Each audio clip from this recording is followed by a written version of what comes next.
मैं 20 बरस से चंद्रानगुट्टा हल्का असेंबली का एमएलए हूं। चैलेंज से कह सकता हूं कि कोई मेरे कारनामे का मुकाबला नहीं कर सकता। हुकूमतों को झुकाया, मजबूर किया, हक को हासिल किया, उसके साथ साथ अपनी जेब से भी किया। आज मेरे हलके में सबसे गरीब स्लम है, भवानी नगर तालाब कट्टा है। उस स्लम में गरीब बच्चों की मुफ्त तालीम के लिए 40,000 स्क्वायर फीट के बिल्टअप एरिया के साथ गरीब बच्चों का एक मदरसा मैंने बनाया है।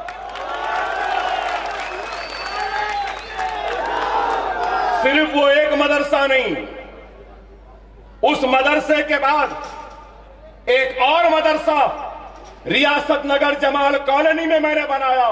वो भी 50,000 स्क्वायर फीट पर इमारत है, हजारों बच्चे पढ़ रहे हैं। उस मदरसे के बाद और एक स्कूल बनाया अंबरपेट में, वो भी 40,000 स्क्वायर फीट के बिल्टअप एरिया पे। वहां से अंबरपेट से निकलकर मैंने एक और स्कूल बनाया अपने हलके में, वो हाफिज बाबा नगर में 50,000 स्क्वायर फीट से 8 मंजिला इमारत है। फिर और एक स्कूल बनाया, नरसी फूल बाग में बनाया।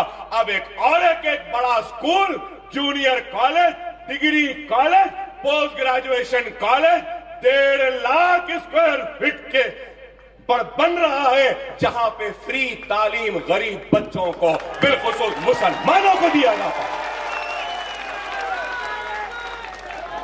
आपको मालूम, मेरे हलके में सरकारी मदारिस तो बहुत है, लेकिन मेरे बनाए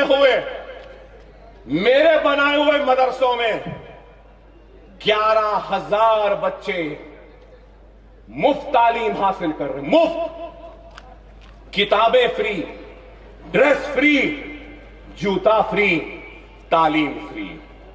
और मेरे सारे स्कूलों में 10th के बोर्ड एग्जाम के लिए 3 माह की क्रैश कोचिंग क्लासेस का आगाज हुआ है, जहां पे करीब 1000 बच्चों को 10th के बोर्ड एग्जाम की मैथमेटिक्स, साइंस, इंग्लिश और वहां की जबान जो तेलुगु है, ये सारी जबानों को पढ़ाया जा रहा है। और उसके बाद, पढ़ने के बाद जो बच्चा या लड़की 80% मार्क्स लाएगी बोर्ड एग्जाम में, तो 11वीं व 12वीं इंटरमीडिएट की में जो भी कॉलेज में पढ़ना चाहेगा बच्चा और बच्ची, उसकी फीस मैं अदा करूंगा। और फिर उनकी फीस अदा करने के बाद वो अगर 80% इंटरमीडिएट में भी लाएंगे तो ग्रेजुएशन की फीस भी मैं देने वाला हूं। और फिर वो बच्चों को मैं 100-150 बच्चों को अपने पास, मेरा एक मरकज आ रहा है, बहुत बड़ा मरकज, 6.5 एकड़ पर दीनी तालीम का मरकज आ रहा है। इंशाअल्लाह 2 साल में आगाज होगा। हुफ्फाज निकलेंगे, मुफ्तियां निकलेंगी, और उसके बाजू में ये 100 बच्चे और बच्चियों को मैं लाकर रखकर उनको कोचिंग दूंगा, ताकि वो बच्चे IAS बने, IPS बने, IFS बने, IRS बने, सरकारी मुलाजमत में जाए। अरे हम ये काम करना चाहते हैं, इसलिए यहां आए हैं। क्या ऐसा कुछ काम हुआ है आपके पास? क्या ऐसे काम की तड़प आपके दिल में नहीं है? अरे हद तो ये हो गई, मुझे देखकर सुनकर कि गोवंडी के इलाके में एक भी नेशनलाइज्ड बैंक नहीं है, सिर्फ एक है, माफ करना, सिर्फ एक है, बैंक ऑफ बड़ौदा। सही है ना? बैंक ऑफ बड़ौदा है, वो भी दूसरे साइड है। 2 कोऑपरेटिव बैंक हैं, सिर्फ 2 कोऑपरेटिव बैंक नहीं होने के बराबर। अरे मैं पूछना चाहता हूं, स्टेट बैंक ऑफ इंडिया क्यों नहीं है? बैंक ऑफ इंडिया क्यों नहीं है? मैं पूछना चाहता हूं। HSBC क्यों नहीं है? मैं पूछना चाहता हूं।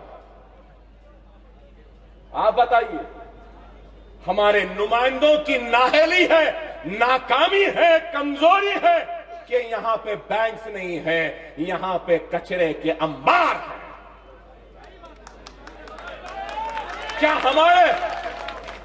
हमारे बच्चों के आंखों में ख्वाब नहीं? क्या आपके बच्चों के आंखों में डॉक्टर इंजीनियर बनने का ख्वाब नहीं? क्या आपके बच्चों के आंखों में क्या तालीम हासिल करने का ख्वाब नहीं? क्या आपके बच्चों के आंखों में जिंदगी में कामयाब होने का ख्वाब नहीं है?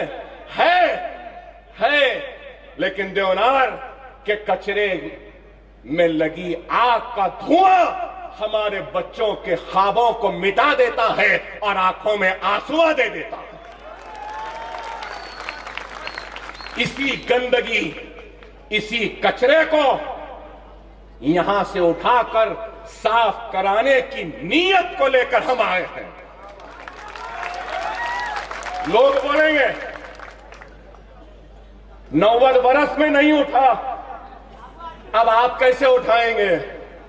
अरे भाई, सियासत हर एक की बस की बात नहीं होती मेरे भाई। इस सियासत की सहरा में हमने बहुत खाक छानी है, बहुत धूल उड़ाया है, बहुत मुसीबतें उठाई हैं। जैसे हमने रेड्डी से कहा कि रेड्डी की हुकूमत है या मोदी की है, तो वैसी ही कोई चाल रचेंगे, वैसा ही कोई पासा फेंकेंगे और हुकूमत को मजबूर करेंगे कि कचरे का अंबार यहां से उठकर कहीं और चला जाए, और जरूरत पड़ी तो एक बड़ा एजिटेशन भी हम करेंगे इसके लिए। अब वक्त आ चुका है, आपको उठना होगा। अगर आप नहीं उठेंगे तो फिर कुछ होने वाला नहीं।